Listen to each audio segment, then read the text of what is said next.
Jawa Tengah merupakan sebuah provinsi yang terletak di tengah Pulau Jawa. Dengan luas wilayah mencapai 32.868 km², menjadikan Jawa Tengah sebagai provinsi terbesar ketiga di Pulau Jawa. Dalam video ini, akan menyampaikan berbagai informasi seputar Jawa Tengah, mulai dari masalah kemiskinan, pendidikan, pariwisata, dan sebagainya. Nilai tukar petani atau NTP. NTP merupakan salah satu indikator relatif tingkat kesejahteraan petani. Sebaran potensi pertanian Jawa Tengah dapat dikatakan lengkap di seluruh subsektor pertanian. Pada tahun 2019, NTP tertinggi pada Provinsi Jawa Tengah terjadi pada bulan Oktober dan NTP terendah terjadi pada bulan April. Dari analisis di atas, dapat dikatakan bahwa tingkat kesejahteraan petani meningkat. Namun kesejahteraan petani tidak hanya dilihat dari NTP-nya saja, tapi juga dengan subsektornya.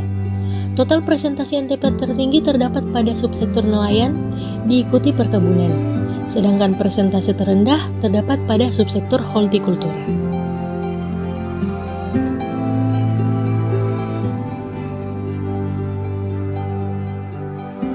Kemiskinan menjadi permasalahan sosial di seluruh daerah Indonesia, tak terkecuali di Jawa Tengah. Di Jawa Tengah sendiri, pada tahun 2019, jumlah penduduk miskin mencapai 185.200 jiwa atau sekitar 10% dari jumlah penduduk Jawa Tengah. Kabupaten Kebumen menjadi daerah dengan tingkat kemiskinan tertinggi di Jawa Tengah dan Kota Semarang menjadi daerah dengan tingkat kemiskinan terendah di Jawa Tengah. Dalam kurun waktu 10 tahun, tingkat kemiskinan di Jawa Tengah terus mengalami penurunan. Dari 15% pada tahun 2010 menjadi 10% pada tahun 2019.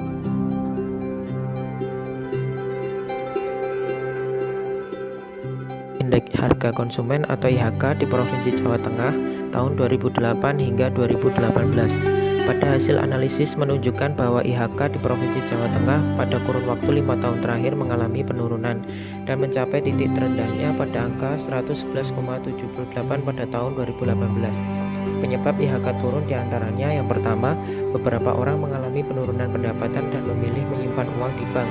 Yang kedua, jumlah uang beredar sedikit. Yang ketiga, biaya produksi barang atau jasa mengalami penurunan. Akibatnya, yang pertama, pendapatan perusahaan merosot. Yang kedua, penurunan gaji dan melakukan PHK. Yang ketiga, perubahan pola pengeluaran konsumen. Yang keempat, anjloknya investasi dan harga saham. Yang kelima, turunnya iklim kredit. Solusinya, kebijakan moneter oleh bank sentral, kemudian kebijakan non-moneter oleh pemerintah.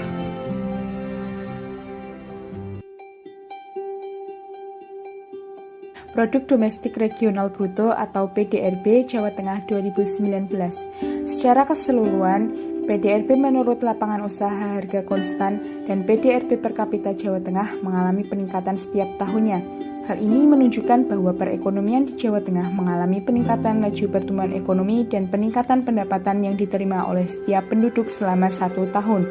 Peningkatan PDRB didorong dan didominasi dari industri pengolahan atau manufacturing yaitu sebesar 16,74 triliun rupiah. Walaupun mengalami peningkatan pertumbuhan ekonomi, PDRB Jawa Tengah masih menempati posisi keempat di Pulau Jawa.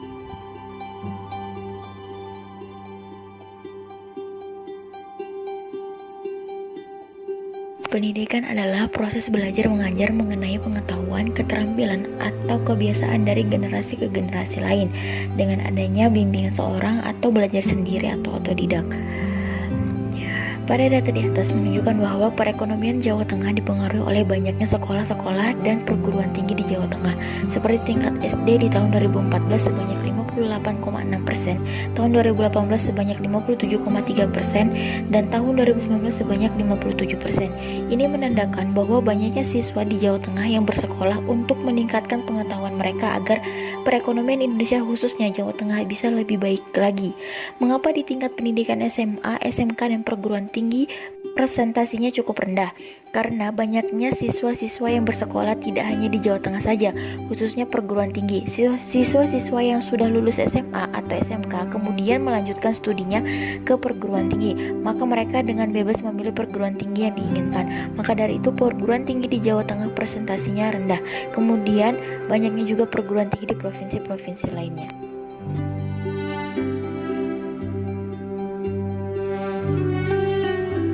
konsumsi dan pengeluaran Provinsi Jawa Tengah 2017-2019. Data pengeluaran yang dibedakan menurut kelompok makanan dan bukan makanan dapat digunakan sebagai alat untuk mengukur tingkat kesejahteraan penduduk, di mana semakin rendah pengeluaran untuk makanan terhadap total pengeluaran, maka semakin baik tingkat perekonomian penduduk. Pada hasil analisis menunjukkan bahwa adanya perbedaan presentasi pengeluaran konsumsi antara daerah kota dengan kabupaten, dan di mana daerah kota tingkat konsumsi makanannya lebih rendah daripada tingkat kebutuhan yang bukan makanan. Sedangkan pada daerah kabupaten lebih besar untuk makanan daripada yang bukan makanan. Jadi jumlah pengeluaran makanan dan bukan makanan pada Provinsi Jawa Tengah mengalami kenaikan setiap tahunnya. Ini dikarenakan semakin bertambahnya jumlah penduduk setiap tahunnya.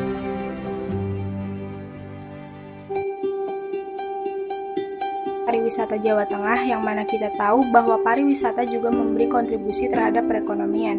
Selama tahun 2011 hingga tahun 2019, kunjungan wisatawan domestik terus mengalami peningkatan walaupun tidak signifikan.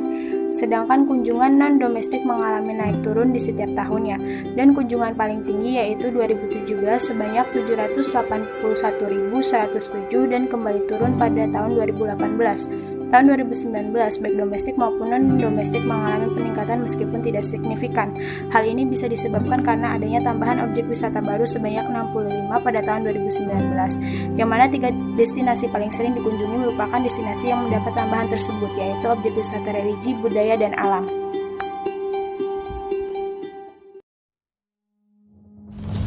Menurut Kementerian Perdagangan, ekspor adalah suatu aktivitas yang mengeluarkan suatu barang dari daerah pabean.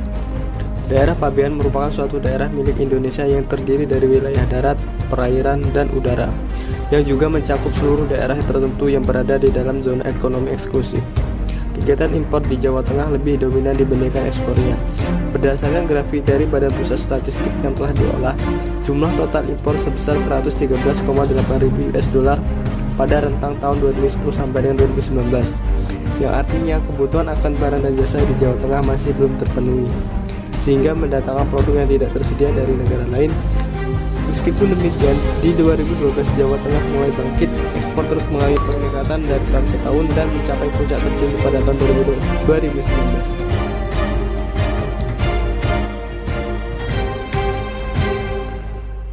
Kondisi tenaga kerja di Provinsi Jawa Tengah dalam kurun waktu lebih kurang 12 tahun, mulai dari 2007 hingga 2019 mengalami kondisi yang cukup fluktuatif, baik pada tingkat pengangguran terbuka maupun pada tingkat partisipasi angkatan kerja. Hal ini mengindikasikan masih belum optimalnya penyediaan kesempatan kerja dan menunjukkan kebijakan yang diterapkan belum sesuai dan belum mampu berjalan dengan baik dalam menyerap tenaga kerja di Provinsi Jawa Tengah. Namun dalam hal ini, jumlah TPAK lebih besar dibandingkan jumlah TPT, yakni masing-masing sebesar 834,07% dan 71,52%. Pada tahun 2019, TPAK mengalami peningkatan dibandingkan tahun 2018 sebesar 0,06%, sedangkan TPT mengalami penurunan sebesar 0,03%.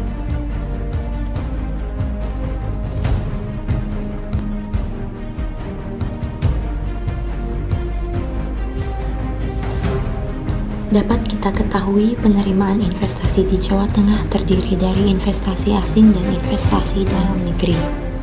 Pada tahun 2016 sampai 2019, PMA di Jawa Tengah terus mengalami peningkatan.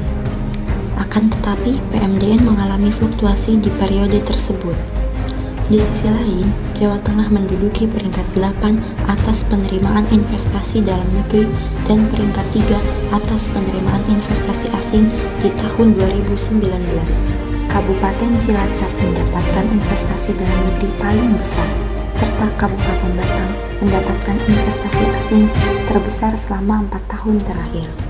Adapun negara Jepang, Korea Selatan, dan Singapura yang merealisasikan investasinya paling besar di tahun 2019. Tentu hal ini sangat memberi dampak yang positif terhadap penyerapan tenaga kerja di Indonesia, sehingga pengangguran akan semakin berkurang dan perekonomian di Jawa Tengah akan meningkat, begitupun dengan Indonesia.